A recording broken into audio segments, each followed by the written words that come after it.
It's Diamond, also known as Diamond Denise here, and today, y'all, I'm just gonna tell y'all the truth. I'm gonna really get into the video and let y'all know the truth about being a YouTuber, about being a content creator, about being a micro influencer, and why I almost quit. All right, if you're new to my channel, thank you so much for stopping by. As always, if you are not new, then of course I appreciate you guys being loyal and following along my journey and staying with me.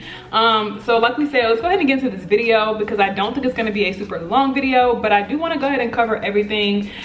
This video is not like a negative video. I don't want it to come off that way. It's more so of I want to let you guys know what to expect if this is something that you want to do, a lifestyle that you're trying to create.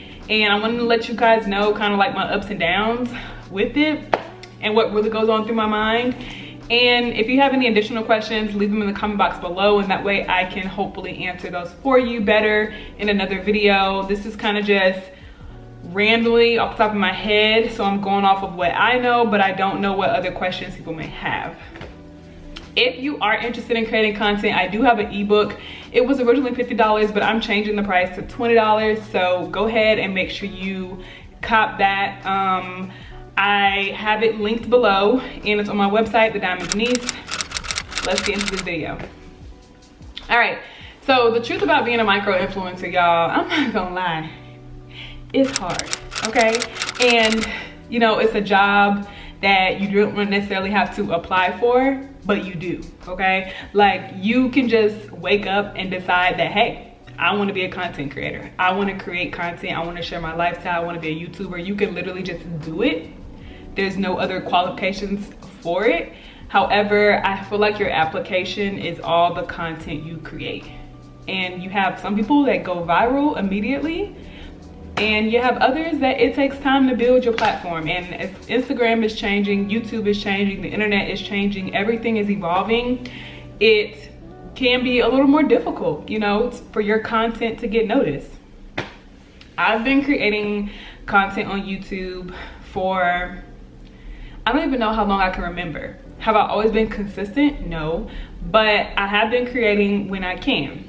And I think it's difficult sometimes to be super consistent based off of things you have going on in your life, right? Like, I feel like my content encompasses a lifestyle, which brings me to the first thing, the first reason, tip, whatever. Creating lifestyle content, you're basically sharing your life. Your life is content. Everything you do is content. Every move you make is content. People like to see, what are you doing? What are you wearing? How do you do this? How do you style that? What do you do in the morning? What do you do at night? How do you cook your dinner? What tips do you use to help you with your life? Like, what do you use in your life? So literally from the time you're waking up to the time you're going to sleep, you're creating lifestyle content. And sometimes you don't feel like turning on the camera. Sometimes you don't feel like making sure things are set up so you can film it, because everything's not always set up perfect, looks good. You don't always feel like sharing your lifestyle today. You don't always feel good enough to turn the camera on every single day.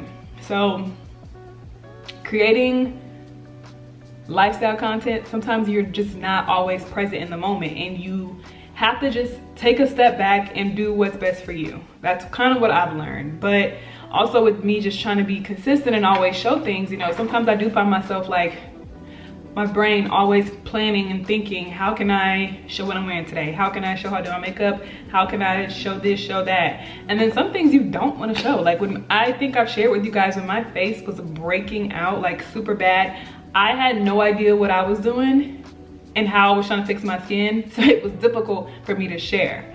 My makeup didn't look good. I didn't really feel good. I didn't turn the camera on. So that's a part of my journey that y'all really didn't see. Y'all kind of started to see it as it got better.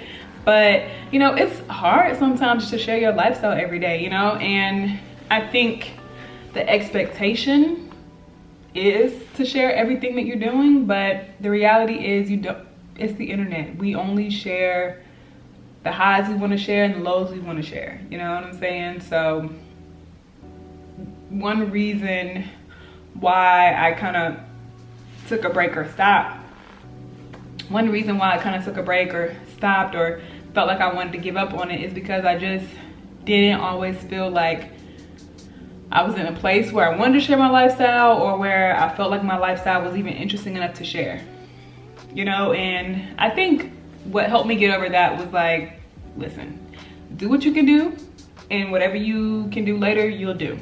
Learn it as you go.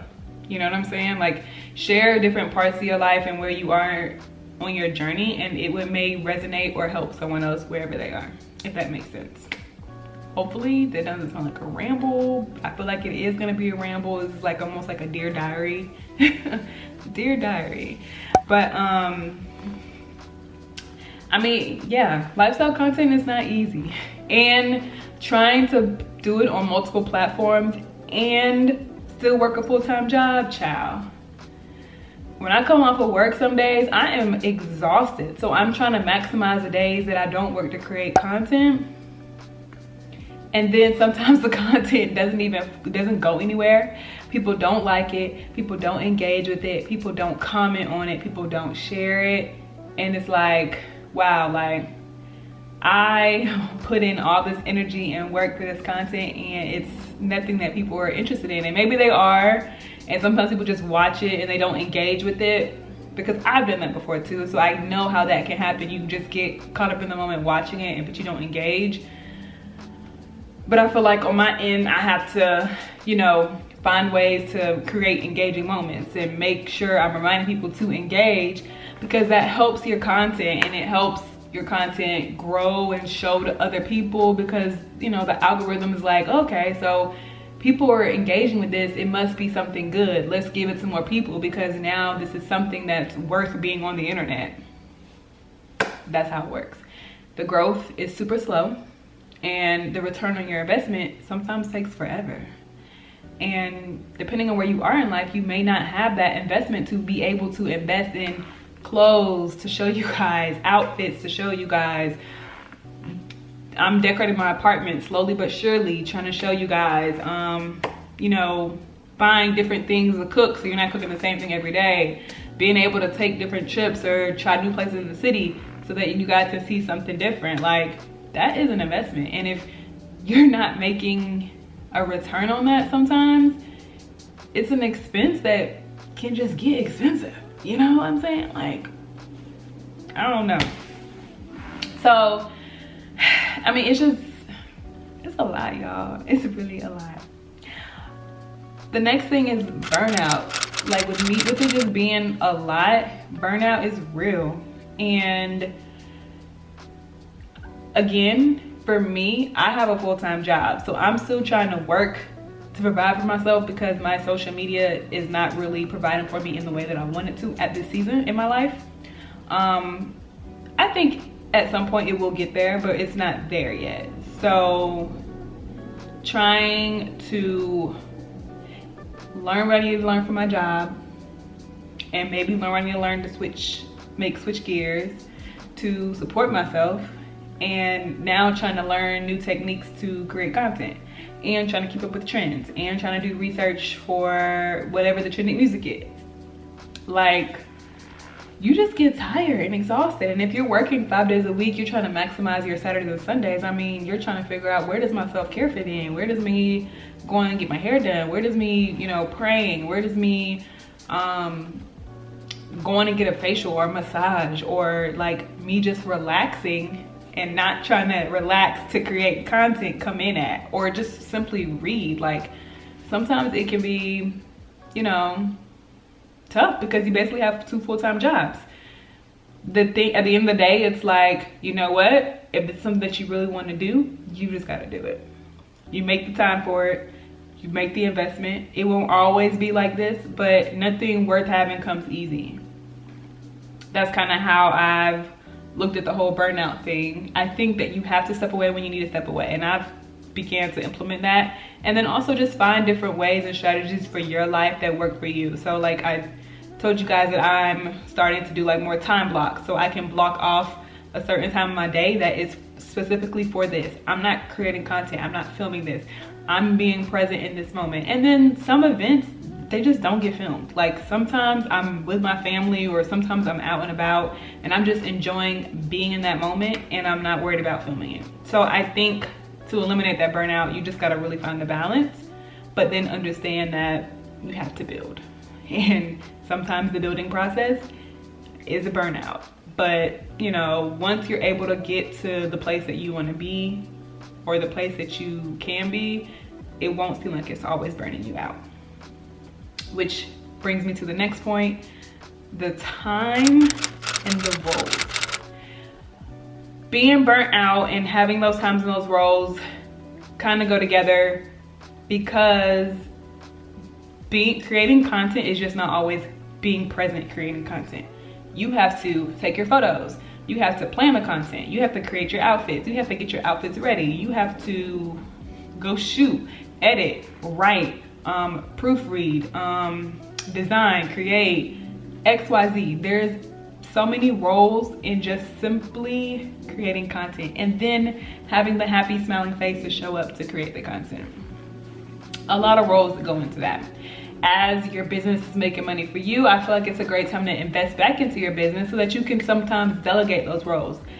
Pitching to brands, finding contacts, so much, y'all. Managing emails, like managing your schedule. It's forever. With my time blocks, personally, one way I'm trying to overcome that is implementing certain roles in those time blocks. Like this day, I'm only creating content. I'm not worried about editing it. I'm not worried about sending it anywhere. This day at this time, I'll worry about editing all the content that I've created. Then I'll worry about pitching to brands, because sometimes you get in that hustle and bustle, you want to create, then you want to edit it, and sometimes you can do that, you know, depending on your schedule. But like, again, me having a full-time job, my time's limited, right? So I need to maximize the time that I'm investing back into this business, because otherwise I was all over the place, and then I was burnt out and I was tired and I was ready to quit and give up. But I know that if I did that, I would feel some kind of way, because I don't want to give up on it. And I love doing this. I really truly do. I wish I could do it full time, but I gotta find a way, for me personally, how can I maximize the time that I'm putting in this where I don't feel like I'm constantly, this is like something that I'm diving into every day, all day, and it's just draining me. So, and it creating with content doesn't drain me. It's like all the other roles, like taking my photos, I don't like doing that. Managing my email, I don't like doing that. And those areas sometimes lack, but hopefully, you know, as things grow, then I can delegate those roles and I can focus up on just being present to show up and create the content, and then let someone else take the photos and edit them and manage my emails and pitch and to brands for me, and I'm just, you know, present in the moments. It takes time to get there, y'all, but just letting y'all know, this is why it's easy to consider almost giving up, because it can be a lot. It can be very overwhelming. You need help, and it's an investment, not only financially but with your time. So just, you know, prioritize, schedule, plan is probably the best way to go and do this, because otherwise it's easy to get lost in the sauce. The last thing I want to say is trolls.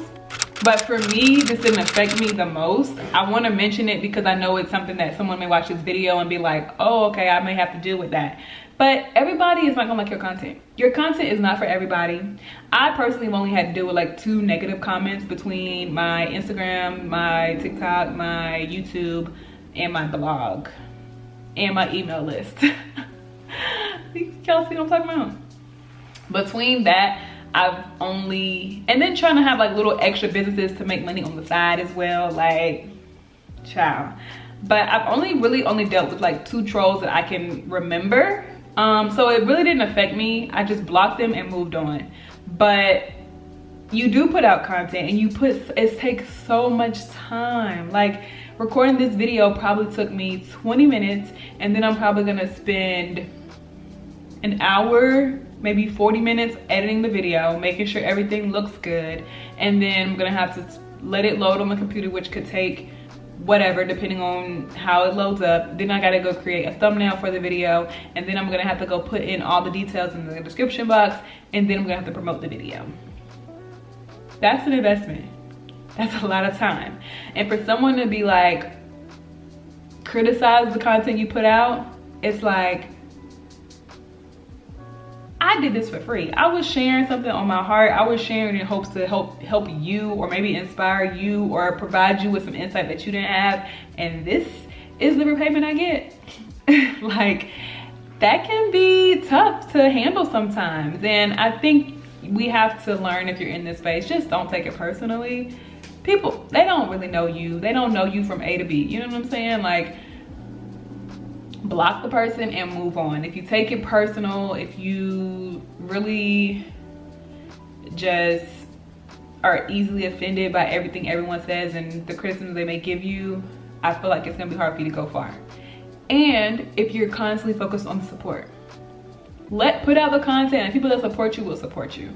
You can't expect people from your family, you can't expect your friends to be your supporters. 9 out of 10, they not. They're your friend and they're in that lane. They don't want to, some of my family, they be like, girl, you're not that interesting. And then I'll get other people that be like, wow, you're interesting. But some people, they see you as who they see you as, right? And trying to cater to them to be like, oh, my lifestyle. Like, some of my closest friends probably don't watch my videos, like, and they don't engage unless it's something that's like super random or interesting. Then yeah, but like, they're not tuning in to me every week. They do not care. So, you know, you just gotta focus on the positive. Focus on the people that's here for you and keep pushing. Like, it's easy to be overlooked. It's easy to, you know, take it personal, but just don't. Keep showing up and being authentically you, and your tribe and your community and everything will grow. I've had growth on all my platforms by just continuing to show up. And people understand that you go through things in life and it may alter how you're showing up, but just, you know, share what you want to share. Be honest, be authentic, and I feel like it'll work out if you keep showing up for it. It takes time, and of course we all want to instant gratification, instant success, instant brand deals, instant partnerships, instant skyrocketing growth, but it's not gonna happen overnight. And if it does happen for you overnight, awesome. I celebrate it for you. And if it doesn't, let's keep putting skin in the game, because one day it's gonna all come together and it'll be the perfect timing for you. Learn, invest, grow your craft. It's coming, okay? That's my encouragement for you guys. That's what I say to myself to keep myself going strong and pushing and everything else. Thank you guys as always for tuning in with your girl. I'll see you guys in another video. Bye.